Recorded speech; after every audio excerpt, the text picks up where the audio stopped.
I don't know why I looked up, but when I did, I, s- I saw him there. He stood against my window. His forehead rested against the glass, and his eyes were still and light, and he smiled, a lipstick red, cartoonish grin, and he just stood there in the window. My wife was upstairs sleeping. My son was in his crib, and I couldn't move. I froze and watched him looking past me through the glass.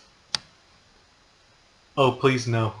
His smile never moved, but he put a hand up and slid it down the glass, watching me, with matted hair and yellow skin, and face through the window.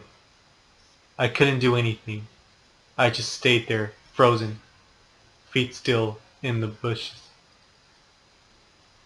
I was pruning, looking into my home. He stood against my window.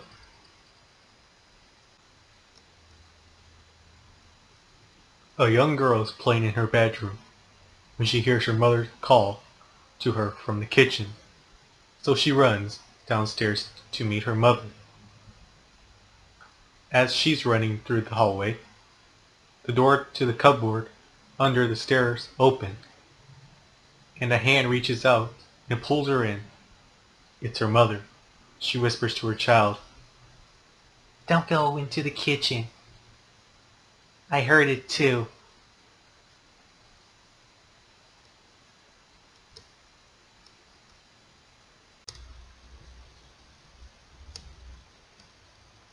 You never liked the silence. Ever. At first you thought it was just something you were scared of, for no reason. But as you grew older, you realized that there was a reason. There had always been a reason. You've always slept with your creaky ceiling fan running. No matter how cold it was, you'd take extra blankets, you shiver. But you'd never switch the creaky thing off. Because you knew how much you dreaded the silence.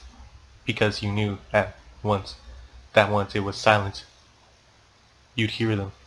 At first, it had started out as a soft hissing noise. You'd ignore it, but then you realized that it sounded like someone was whispering something to you.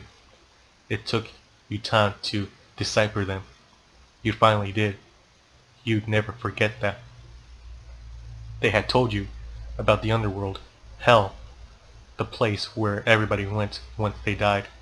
There was no heaven, there was only hell. They told you about the creatures there, how every monster you feared was real. They told you terrible things. Then they told you how your grandfather's soul was inching closer to hell, to death. You remember being at your grandpa's funeral the very next day, shaking more out of fear than grief. They were real. It was grief. They were real. It was real. Since then, you never allowed the silence to envelope you while you slept. You're scared. You'll hear them. The things they spoke about still gave you nightmares. You never slept in complete darkness either, because that's when you see them.